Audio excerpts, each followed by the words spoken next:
nuestro Mesa Central domingo por la pantalla del 13, transmisión simultánea con Tele 13 Radio a esta hora y en todas nuestras plataformas. Y nuestro último invitado, el ministro de Hacienda, Ignacio Briones, que ha tenido la gentileza de estar con nosotros. Ministro, muchas gracias por estar acá. Gracias a ti, Iván, por la invitación. Feliz. Se está viviendo independientemente de los incidentes del viernes en la Plaza Baquedano, una cierta calma. Ha habido una calma, probablemente la cercanía de la Navidad, dicen muchos expertos. Tomando en consideración eso, ¿se puede afinar el cálculo respecto de cuál es el estado actual de la economía y cuáles van a ser las cifras principales para el próximo año? Estoy pensando en crecimiento, en empleo. Es difícil tener un número exacto y cierto, porque si bien es correcto lo que tú dices, que cuando retoma la cotidianidad, eso se traduce automáticamente en actividad. Y uno lo ve, basta salir al centro, basta salir a cualquier lugar en estas vísperas de Navidad, y hay gente circulando, hay gente comprando, ¿no es cierto? Parece más época de Navidad en términos del comercio, digamos. Pero por otro lado también hay datos que son objetivos y que son los que nosotros hemos presentado, los que presentó el Banco Central en su IPOM, en su informe de política monetaria, que tienen que ver con un aumento del desempleo. Hemos estado viendo los números. Por otro lado, y ese es un efecto más permanente, que va a afectar de todas maneras el 2020, es una caída importante en la inversión. El Banco Central habla de una disminución de la inversión de 4%.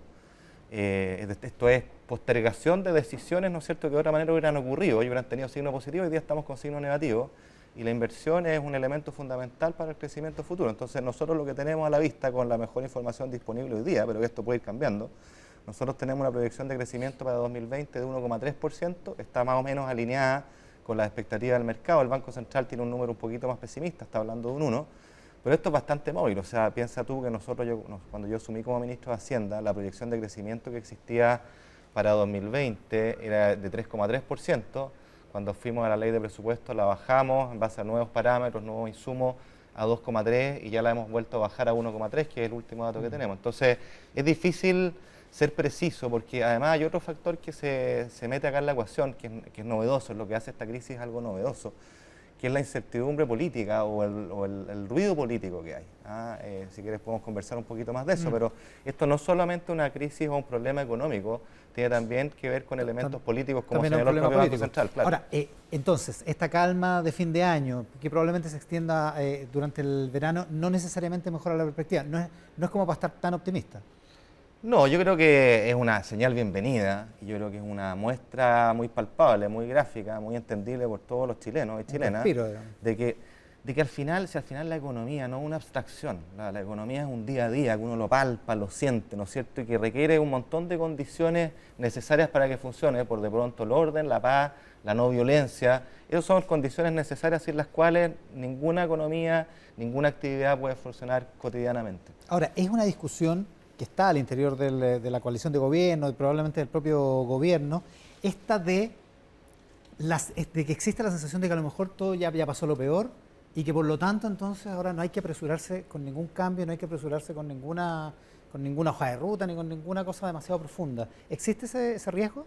Yo creo que existe ese riesgo en general, así como existía el riesgo también, y creo que nosotros lo hablamos en su minuto acá, cuando estábamos en medio del momento más tenso, de mayor clímax, la reacción natural de las personas, cómo funciona nuestro cerebro, es apanicarse un poco.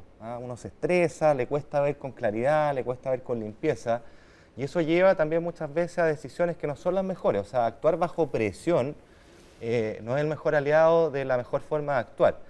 Pero por otro lado, pasarse al otro extremo, ¿no es cierto?, de pensar que esto ya pasó y que ahora todo vuelve a ser como antes y no hay que hacer ningún cambio, yo creo que es otro error. Yo creo que el momento de relativa calma en que estamos hoy día ofrece una oportunidad bien grande, que es la que nos permite, que es la de permitirnos mirar todo lo que ha pasado con una cierta perspectiva, con una cierta distancia, en el buen sentido de la palabra, no con desdén, sino con máxima importancia, pero con una mirada serena, más racional, más pensando en el largo plazo, y en el mediano plazo había cuenta de que se están haciendo cosas importantes de corto plazo. Yo creo que es una oportunidad esta calma porque nos permite a todos los actores pensar de mejor manera y no sobre reaccionar ni saltarse a 20.000 pueblos en los diagnósticos y en las propuestas. Ahora, la mirada serena va a llegar cuando, ministro, la gente empieza a notar que estas cosas de corto plazo sí efectivamente le están beneficiando, digamos. ¿Cuándo va a empezar a notarlo la gente realmente?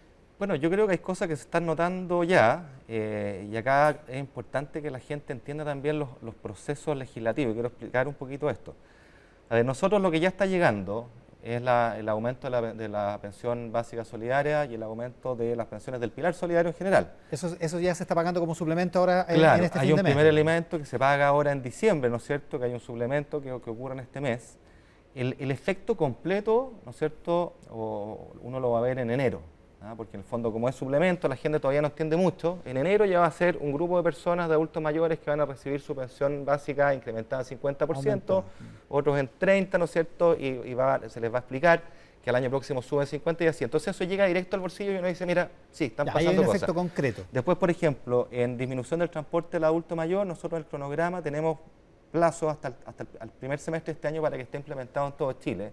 Y esto tiene que ver con una cuestión que es súper entendible. O sea, cuando uno hace una rebaja de esta magnitud, tiene primero desafíos operativos. Esto piensen que a lo largo de todo Chile, para todos los medios de transporte público. Dos, tiene que modificar contratos y eso toma tiempo y eso es importante que la gente lo entienda. Eso no se puede hacer de la noche a la mañana. No es como mágico, así como tomé la decisión y mañana ocurre. Todo el mundo lo entiende. O sea, es como piensen en alguien en la casa que nos escucha cuando tiene que decidir ampliar su casa, una cosa tan cotidiana como esa. Una cosa es tomar la decisión y otra es que la ampliación de la casa esté terminada. O sea, tiene que ver el presupuesto, tiene que quizás pedir el crédito, tiene que contratar a los maestros, los materiales, etcétera. Entonces, acá pasa lo mismo, ¿ah? Estamos avanzando en el tema de la agenda de medicamentos. Esta semana tuvimos una muy buena noticia, ¿no es cierto? Con lo de la Senabas. Claro. La Senabas va a poder venderle, en principio, a las farmacias independientes. Claro, se aprobó eso, está la importación directa, ¿no es cierto?, de las personas. Entonces son caminos de avance. Nosotros ahí estamos avanzando también en el tema de permitir que el propio Senabas, con su poder de compra, le pueda vender directamente a las personas y que esto llegue a su casa. Ahora, de nuevo, esto es un desafío operativo, tecnológico, complejo, pero va a ocurrir y nosotros estamos empecinados en que esto ocurra. La discusión del ingreso mínimo está en el Congreso avanzando, pero quiero terminar, Iván, diciendo que es importante que la gente entienda que hay cuestiones que, pese a la voluntad política y haber llegado a acuerdos y actuar con el máximo sentido de urgencia, hay ciertos timings en el Congreso que tiene que respetarse. Te doy un ejemplo. Nosotros, dentro del plan de reactivación, lanzamos una medida potente para ayudar a las pymes, para inyectarle liquidez a las pymes. Habíamos capitalizado Banco Estado, y ahora dijimos, mire, ¿sabe qué? Le vamos a dar facilidades para el pago del IVA, y le vamos a devolver anticipadamente los impuestos, y vamos a hacer una ley de donaciones para que empresas grandes puedan contribuir a la pyme, y también vamos a dar facilidades para que los propios alcaldes puedan diferir el pago de patentes. Todo esto lo ingresamos en un proyecto de ley con discusión inmediata, que es la máxima celeridad que se le puede dar a la discusión de un proyecto. Fue aprobado en la Cámara, ¿no es cierto? Ese trámite está concluido, ahora tiene que ir al Senado, pero la agenda legislativa de fin de año también está súper cargada, entonces acá no es que uno no quiera hacerse cargo. O sea, no ha podido entrar con ese proyecto. No, ya entró y se discutió y ahora pasará al Senado, pero esto va a estar aprobado en enero. Entonces a mí, claro, la gente me pregunta, me dice, bueno, pero ¿cuándo puedo acceder al pago en cómodas cuotas de mi IVA? ¿O cuándo voy a recibir la devolución anticipada de impuestos? Y le digo, mire, estamos haciendo, créanme, los máximos esfuerzos. Nosotros personalmente hemos ido a empujar esto, pusimos la discusión inmediata y hemos estado presentes en las comisiones, pero pese a todo esto se va a despachar en una tramitación de 2 semanas. Es el tiempo de espera que le pido a la gente que nos tenga paciencia, pero eso va a salir. O sea, ¿eso debería salir a mediados de enero? A principios de enero nosotros esperamos, claro. Ya.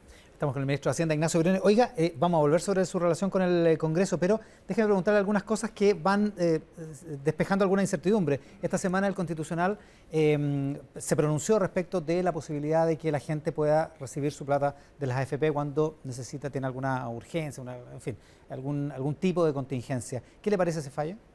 Independientemente de que no se ha conocido el fundamento. Me parece positivo, me parece muy positivo porque acá hay que entender que el ahorro forzoso, ¿no es cierto?, que nos mandata la ley, tiene un sentido, que nos obliga a ahorrar dinero para cuando ya no tengamos ingresos, es decir, para cuando nos pensionemos. Si nosotros en el camino pudiéramos hacer disposición de esos recursos, se pierde el objetivo por el cual esto opera. Tenemos además experiencias negativas, lo que pasó en Perú respecto a algo parecido fue un desastre, porque sucede lo básico. Aquí, y a propósito de la visita del Nobel de Economía Richard Thaler, una cuestión claramente estudiada desde la época de Adam Smith, y los trabajos del propio Thaler lo muestran, es que nosotros, nuestra mente, a sabiendas que el ahorro es bueno, como mecanismo de largo plazo, porque en algún momento todos vamos a ser viejos, ¿no es cierto?, molestar, nuestra tendencia natural es al consumo inmediato. Nosotros tenemos una tendencia natural por la inmediatez y postergamos aquello que ocurre más adelante. No somos hormigas que guardamos para el invierno. Claro, no somos planificadores perfectos. Tenemos una tentación por la inmediatez que nos acompaña Y eso en parte es lo que justifica que acá haya una obligación y una restricción de alguna manera de nuestra libertad para poder disponer de estos fondos, en pos de qué, de poder tenerlos para cuando los necesitemos más que cuando estemos en nuestra vejez. Ahora, es una mala noticia decepcionante para algunas personas que efectivamente sienten que esa era una solución. Ahora, el tema de pensiones sigue siendo el tema más importante y ahí la reforma parece estar de nuevo media trabada. ¿Qué es lo que va a pasar con la reforma? La oposición está pidiendo o que se retire o directamente que entre con otros parámetros. Por ejemplo, que se aumente a 6% el aumento de cotización y que todo, el 100% de esa cotización vaya a un sistema de ahorro colectivo o de reparto directamente. Mire, la verdad es que hay varios actores con distintas posturas en esto. Yo concuerdo contigo de que es fundamental que esto avance y avance prontamente. De hecho, cuando nosotros discutimos la mejora del pilar solidario, dentro de los elementos que estaban en la discusión y que quedó plasmado en el acuerdo, era ponerle máxima celeridad a esto, en el entendido de qué, en el entendido de algo que todos transversalmente, gobierno y oposición entienden, que es que hoy día nosotros nos hicimos cargo de una mejora sustantiva a los adultos mayores del pilar solidario. Pero queda pendiente todas las mejoras que hay que hacer al pilar contributivo, donde está buena parte de la clase media. Que hay gente que cotizó, pero que está recibiendo pensiones que son muy bajas. Exactamente. Entonces, ¿cómo nos hacemos cargo de esa necesidad de la clase media, que con razón reclama y dice, oye, felicito y los aplaudo porque hayan mejorado, hayan hecho un esfuerzo importante en una mejora de los más pobres, el pilar solidario, pero ¿y ahora nosotros qué? Y todos están conscientes de eso. ¿En esa lógica no tiene sentido que las nuevas cotizaciones vayan a un sistema de ahorro colectivo o de reparto? Mira, hay varias opciones en discusión. Lo que es claro hoy día es que hay una parte de la cotización adicional que va a ir a lo que se llama solidaridad, pero también podríamos llamarlo derechamente reparto. De algún tipo, digamos. De algún tipo, que puede tener que ver con transferencia directa desde las generaciones actuales, ¿no es cierto?, la generación activa a la pasiva, aquellos que se jubilaron, como también con mecanismos de seguro. Eso es una decisión del gobierno, claro, que una parte vaya. ¿Que suba a 6%? ¿Que suba la cotización? Bueno, yo creo, como ha dicho la ministra del Trabajo, es una opción a la cual uno tiene que abrirse. Lo importante es que aquí haya gradualidad, o sea, acá no nos perdamos, esto es un elemento que va a afectar al mercado del trabajo. Y siempre se planteó así, desde la propia reforma propuesta de la presidenta Bachelet, esta gradualidad está fuera de discusión porque hacerlo de un paraguaso te impone un shock, ¿no es cierto?, de costo a la contratación que es enorme en momentos donde tenemos un trabajo que está muy resentido, donde nuestra preocupación es el desempleo. Pero evidentemente que pensando en el largo plazo, y acá no hay que olvidarse que las pensiones siempre es un tema de largo plazo, en el cual uno puede partir con algo, pero no olvidarse de que en el largo plazo probablemente tenga que hacer cosas adicionales, incluyendo un aumento de la contribución. Y aquí quiero poner un acento en otra cosa que es muy relevante a largo plazo y que a veces discutimos poco. Nosotros fundamentalmente hablamos de los 5 o 6 puntos, que es una mayor contribución, está en la línea correcta, sabemos que 10 puntos es insuficiente, poco, claro, comparado con la OCDE, con cualquier y con nosotros mismos, sí. Pero hay una cosa que hay que tener muy presente acá también, que es la base contributiva, o sea, la cantidad de personas que efectivamente están haciendo un aporte. Lo que sabemos desde la Comisión Bravo, al menos, es que hoy día la cantidad de personas que por razones X o Y están ahorrando para su jubilación son pocas. En términos gruesos, 3 de cada 10 personas ahorran el 100% del tiempo. Lo que cuando el resto de esas personas envejezcan nos va a provocar un problema. Exactamente, o sea, acá tú tienes que ver mecanismos de ampliar la base de contribución. El gobierno ha planteado, por ejemplo, que los trabajadores independientes con boleta tengan una obligación de cotizar, pero hay una serie hay mucha informalidad en nuestro mercado laboral, que por definición, al momento que tú recaudas vía el trabajo, el empleo formal, queda fuera. Y yo creo que hay que pensar mecanismos creativos de cómo hacerse cargo de ese desafío en el largo plazo. De nuevo, en la OCDE la diferencia está en que tiene una tasa de cotización más alta, pero también que prácticamente todos los trabajadores contribuyen con algo. Precisamente pensando en la formalidad del trabajo, Claudio Zapelli de Economía de la Católica hacía un planteamiento hace poco, un estudio que le fue encargado precisamente en ese orden, diciendo hay unos 220 programas sociales que no tienen que ver con educación y salud, son otro tipo de programas sociales, son 4 puntos del PIB que podrían eliminarse, recaudar esa plata y convertirla en un ingreso universal garantizado, una especie de ingreso mínimo universal, digamos. Mira, déjame responderlo de esta manera, porque esto es algo que nosotros en el Ministerio de Hacienda y como gobierno hemos hecho harto hincapié. Nosotros en el momento que vive Chile, que nos pide un cambio del statu quo, yo creo que eso es innegable, hacer las cosas distinto en lo social, ¿no es cierto?, en lo tributario, pero también respecto a cómo funciona el Estado, y en particular a cómo estamos gastando en el Estado. Para nosotros es un deber moral es darle buena rendición de cuenta y buen uso a los recursos que los chilenos todos nos entregan con sus impuestos, porque acá no nos olvidemos que la gente más pobre, de menores recursos, también aporta una fracción sustantiva de sus ingresos en impuestos a través del pago del IVA. Entonces nosotros tenemos una obligación de responderle a esas personas, de asegurarle que cada peso que nos dan se gaste bien. Y si lo que hoy día nos preocupa son los más vulnerables, ¿no es cierto?, a través de los programas sociales, asegurarles de que cada 100 pesos que ellos nos entregan, ojalá la mayor parte llegue a destino final, Claro. ¿no es cierto?, de buena manera. Un dato importante en esta línea, cuando yo no me canso de decir este ejemplo porque es muy impresionante.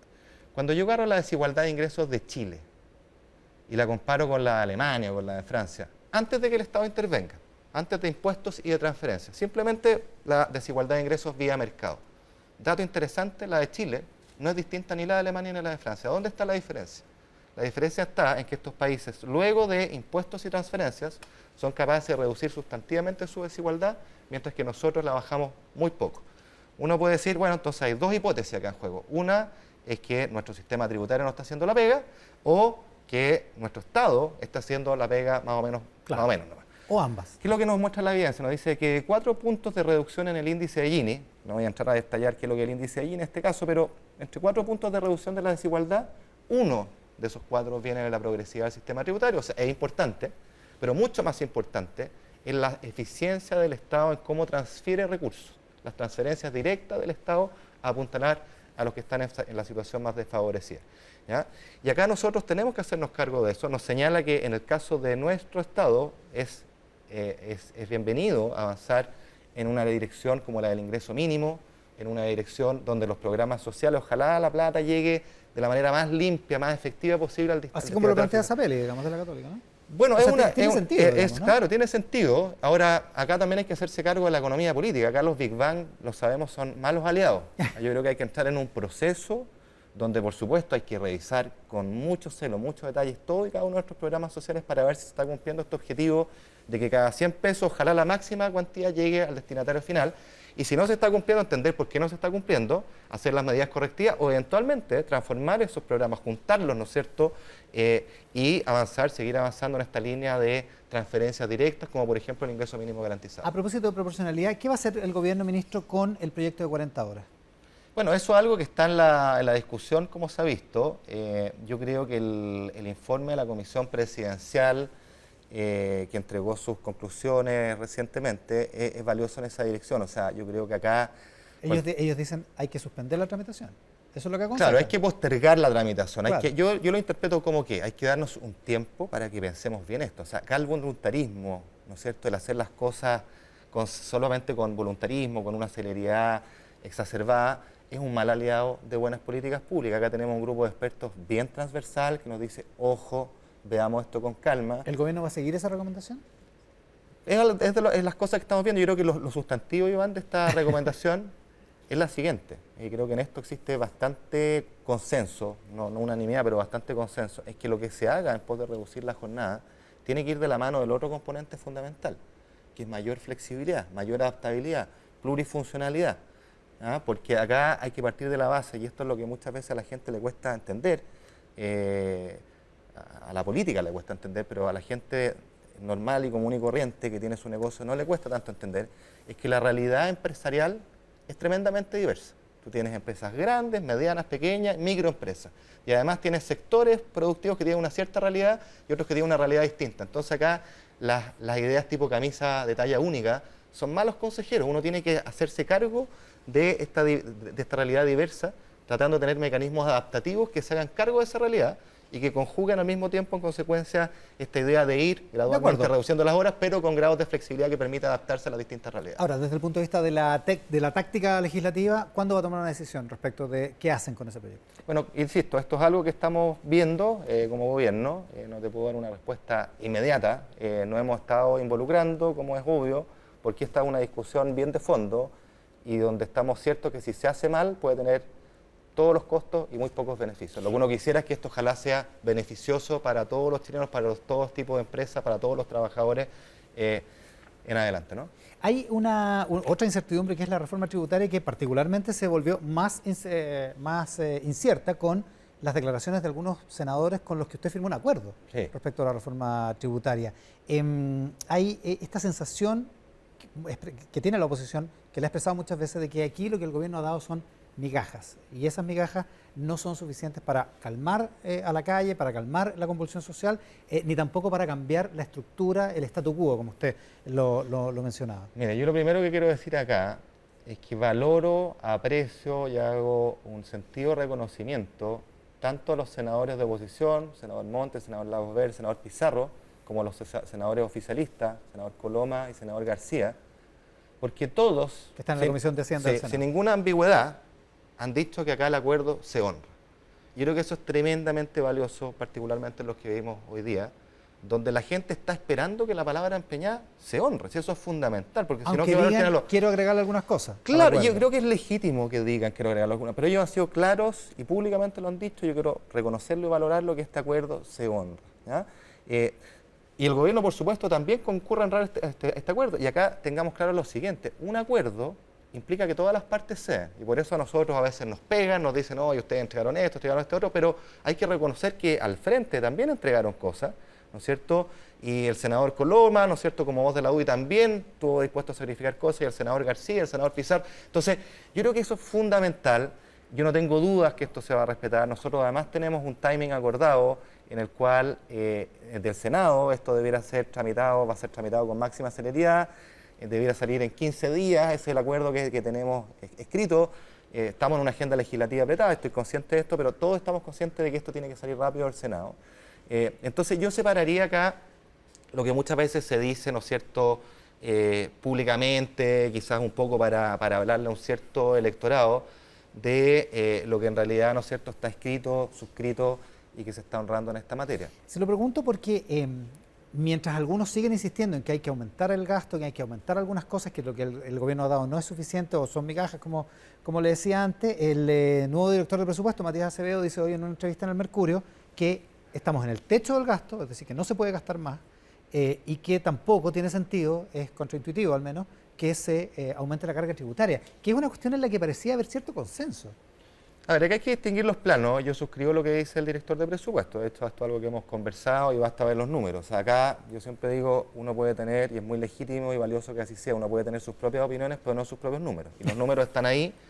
El Consejo Fiscal Asesor ha hecho público también sus recomendaciones sobre preocupación por el deterioro fiscal y el aumento del endeudamiento. Es algo que nos preocupa. Nosotros venimos asistiendo a un Chile en que en los últimos 8 años sistemáticamente hemos tenido déficits fiscales estructurales. O sea, hay algo ahí que ni siquiera de este gobierno, sino que se arrastra, ¿no es cierto?, por varios años ya. Y en la discusión tributaria, dos cosas, Iván. Una, primero, nosotros la reforma tributaria que estamos hoy día discutiendo no recauda migaja. A mí me cargan esas expresiones grandilocuentes, que son tan despectivas de la conversación, de los acuerdos, del diálogo razonado, que son más bien frases efectistas, pero yo creo que uno tiene que ser serio. Nosotros hoy día estamos prácticamente con esta reforma recaudando 1 punto del PIB. Eso no es poco, ¿ya? Y no es nada poco en las circunstancias económicas que estamos hoy día. Además, ¿quiere esto decir que la carga tributaria, yo lo he planteado muchas veces, no tiene que seguir, no tiene que subir en adelante en el mediano y largo plazo? Para nada, yo creo que es evidente, y nuevamente apelo a los datos y no a las opiniones. Cuando uno mira los datos y nos comparamos con los países que más admiramos, es evidente que cuando los países se enriquecen, se desarrollan, sus cargas tributarias también van al alza. Y nosotros hemos planteado que acá uno tiene que ir cerrando la brecha de carga tributaria, tiene que ir aumentando en el tiempo, pero ¿contra qué? Contra algo muy concreto, contra crecimiento. Porque sabe que cuando uno se compara con la OCDE, nosotros constatamos que correctamente medido, es decir, carga tributaria neto de seguridad social, porque allá la seguridad social, las pensiones, por ejemplo, son parte de la carga tributaria, acá se registran, ¿no es cierto?, de manera distinta, se registran como un aporte que nosotros hacemos al sistema de pensiones chileno. Pero cuando uno ese ajuste, básicamente tiene 6 puntos de carga tributaria como brecha entre Chile y Europa. 20 puntos aproximadamente Chile contra 26 promedio de la OCDE. Pero al mismo tiempo tiene una diferencia de ingresos. Si nosotros no somos la OCDE en su promedio, no. Nosotros tenemos $25.000 de ingresos per cápita, ellos tienen 40. Entonces, ¿hay que ir cerrando la brecha de carga tributaria? Sí, pero también hay que ir cerrando la brecha de ingresos. Y eso se llama crecimiento. Entonces, yo creo que acá, Iván, uno puede convenir en tener una hoja de ruta tributaria consensuada, ¿no es cierto?, con un acuerdo transversal, técnico, que nos diga a los distintos gobiernos, que a este gobierno, a los gobiernos que van a venir en la próxima elección, en la subsiguiente y la subsiguiente, mire, a medida que vaya pasando esto, a medida que Chile vaya creciendo, hay un gatillo automático en que la carga tributaria sube en X puntos. Los cálculos que nosotros hemos hecho, por ejemplo, Chile creciendo al 3%, implica que cada 5 años, si somos capaces de asegurar ese crecimiento del 3%, cada 5 años deberíamos subir nuestra carga tributaria en 1,5 punto del PIB. Si creciéramos al 4%, cada 5 años en 2 puntos del PIB. Es el cálculo inicial. Ahora, claro, si lo entiendo bien entonces, hay espacio para hacer esa ruta, pero no espacio más para subir los impuestos en el 2020. Nosotros en esa ruta, y es importante entender, si uno es capaz de construir y dibujar esa ruta de mediano a largo plazo, ¿no es cierto?, convenido, acordado con los distintos actores políticos, ¿no es cierto?, y técnicos, lo que uno dice, bueno, en esta hoja de ruta hay un punto de partida que está poniendo este gobierno, que no es poco, no son migajas, es un punto del PIB, ¿no es cierto? Y ese punto de partida de un punto, ¿no es cierto?, ya achica la brecha de este recorrido que tenemos que hacer en el tiempo conforme vayamos creciendo. Y otra cosa a no olvidar, Iván, nosotros en el acuerdo tributario que suscribimos con la Comisión de Hacienda del Senado, hay explícitamente una partida en que una vez aprobada esta ley, hay un trabajo, ¿no es cierto?, donde se van a revisar con organismos internacionales, con una comisión, todas las partidas de gasto tributario, que son las exenciones, los tratamientos diferenciados que existen en nuestro sistema tributario, y también los impuestos a los males, las externalidades negativas, a los alcoholes, ¿no es cierto?, a los tabacos, los vaporizados, el impuesto a los combustibles, todo eso me parece que es muy legítimo que quede arriba de la mesa y que sea la política la que decida, bueno, vamos a avanzar aquí, en qué grado, con qué gradualidad, pero al menos tener ese diagnóstico compartido hecho de forma técnica y ojalá por un organismo independiente. Hablemos de la agenda antiabuso. Eduardo Engel, hoy día el ingeniero y doctor en Sí. economía, dice en una entrevista de Francisca Guerrero en La Tercera que en el tema de la agenda antiabusos hay algunas medidas que son confusas o que no son o que se quedan cortas. Habla precisamente del tema de la cárcel para los casos de colusión, donde a lo mejor habría que haber insistido en que ya había una reforma del 2016, pero que además esto no solo se quedara en los artículos de primera necesidad, en los temas penales. ¿Qué piensa? Yo he dicho públicamente muchas veces que creo que un tremendo avance que se produjo en materia de colusión fue la ley que promulgó el gobierno de la presidenta Bachelet, don Luis Felipe Céspedes era ministro, que estableció penas de cárcel para la colusión, aumentó fuertemente las multas. Recordemos que las multas antes eran fijas y bajas, ahora son o el 30% de las ventas o el doble de lo mal habido, y van muy en la dirección correcta. Ahora, la pregunta ¿es necesario reforzar aquello? Por supuesto, y el gobierno ha dicho que se pueden elevar las penas de cárcel, ¿no es cierto? Y yo creo que está en la dirección correcta, pero reconozcamos que este avance, nuevamente, como todo en la vida, es un cambio gradual, es un recorrido donde uno va construyendo sobre lo logrado. Yo creo O sea, que ¿no se puede hacer de un día para otro tampoco? No, yo lo que estoy diciendo es que es muy necesario entregar las señales de que acá las penas son potentes. Es que usted sabe que se entendió que solo iban a poner cárcel para la colusión en artículos esenciales. Eso es lo que se entendió. Hoy día ya existe cárcel para la colusión. Es que y eso es fundamental. Eso es lo que le planteo. No, pero yo lo he dicho, y lo acabo de decir acá. Desde 2016 tenemos cárcel para la colusión, podemos discutir, aumentemos aún más las penas, por supuesto, discutámoslo. Ya. Yo creo que acá lo importante es dar la señal clarísima de que acá este tipo de delitos, que son el máximo atentado, no solo contra los consumidores, porque este es un robo al bolsillo a los consumidores cuando usted le cobran un precio mayor que el que debiera prevalecer en un mercado competitivo, sino que también es un daño tremendo, y así lo dije en un evento reciente, a la legitimidad percibida del mercado. Para quienes creemos en la economía de mercado, es fundamental sancionar con la mayor fuerza este tipo de prácticas que son realmente destructivas del mercado y un fuerte daño a los consumidores. Ministro, le quiero hacer algunas preguntas políticas, pero antes de eso, para cerrar el tema económico, ya que estamos en las cercanías de la Navidad y las fiestas de fin de año, ¿tiene alguna buena noticia que darle a los chilenos?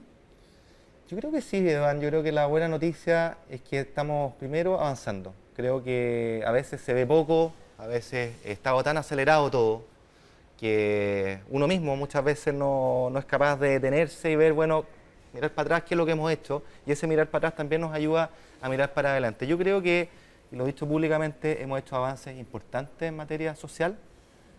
Hablábamos recién del pilar solidario de pensiones, ese es un avance importante, el más grande desde la propia creación del pilar solidario del gobierno de la presidenta Bachelet, el tema del transporte del adulto mayor, los avances que vamos haciendo en ingreso mínimo.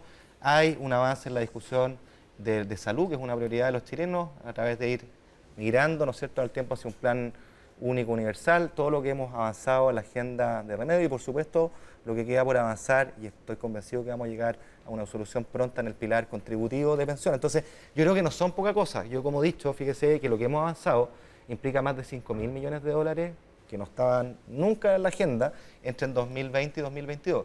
A algunos les parecerá poco, a algunos les parecerá mucho, pero yo creo que es indesmentible que hay un cambio en la dirección del rumbo, y ese cambio en la dirección del rumbo es lo que permite construir una hoja de ruta social, que tengamos estaciones marcadas en el tiempo en las cuales todos como país nos hagamos responsables de ir haciendo el delivery correspondiente en el tiempo. A propósito de cosas que no estaban en la agenda, si gana el apruebo en el próximo 26 de abril en el plebiscito, se va a abrir paso a un proceso constituyente, y hay muchos que plantean que la incertidumbre de ese proceso constituyente es malo para la economía.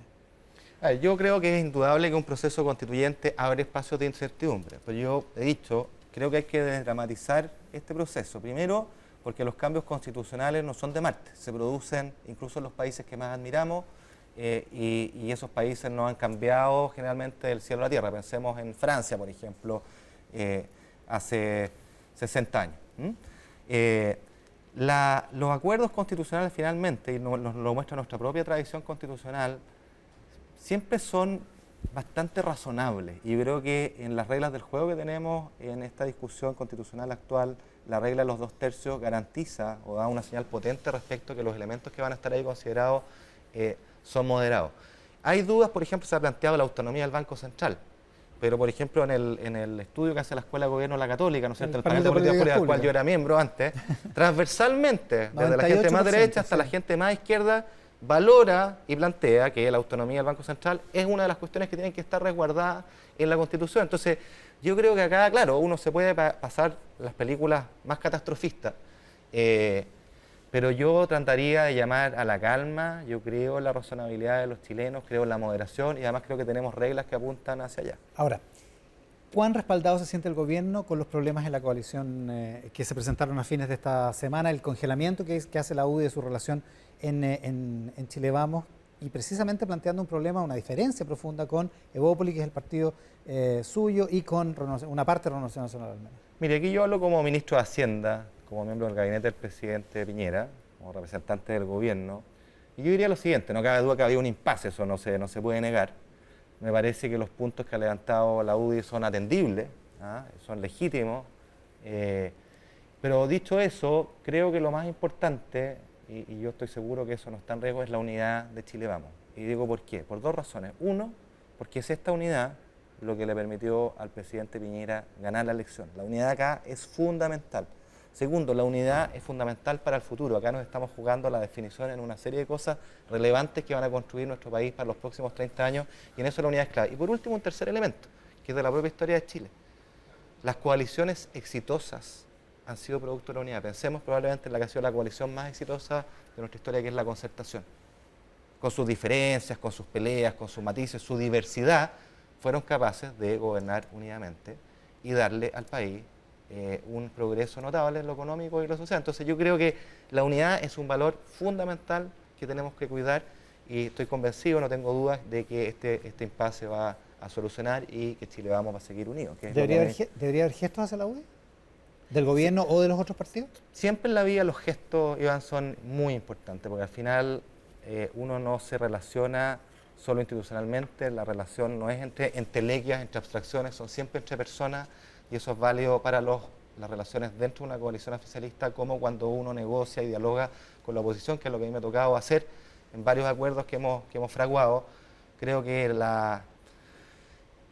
cómo uno se acerca, el cómo uno trata a la otra persona, el cómo dialoga y cómo negocia es un aspecto fundamental de la vida, no solo en política, sino que entre nuestras relaciones humanas. A propósito de lo que hemos visto esta semana en el Congreso, que son expresiones de intolerancia que me parecen de la mayor gravedad. Lo que pasó el miércoles con el miércoles, lo que pasó con el diputado Boric, que lo fundaron ayer, la diputada Vallejo, ¿no es cierto?, que a propósito de la Constitución Constitucional presenta una lista de diputados, ¿no es cierto?, de la oposición, que habrían poco menos que traicionado, ¿no es cierto? Yo creo que todo ese tipo de expresiones no contribuyen en nada, y no contribuyen por lo siguiente, porque la forma muchas veces es tan importante como el fondo. La forma al final del día es una señalización de mi interés por el otro, del tratar al otro con igual dignidad, tratarlo en un plano de igualdad, de respeto, y sin esa condición no hay confianza, y sin confianza no hay diálogo fructífero que se pueda producir. Por eso que las formas son tan importantes y hay que cuidarlas. Tenemos que cuidarlas todos. Ministro, muchísimas gracias por la gentileza de estar hoy día con nosotros. Gracias por la invitación, Iván. de Hacienda, Ignacio Briones, en esta edición de Mesa Central domingo, cuando estamos terminando este capítulo. Ya viene Tele 13 tarde, que tengan un gran domingo, bien caluroso, particularmente en la zona central. Muchas gracias por estar ahí.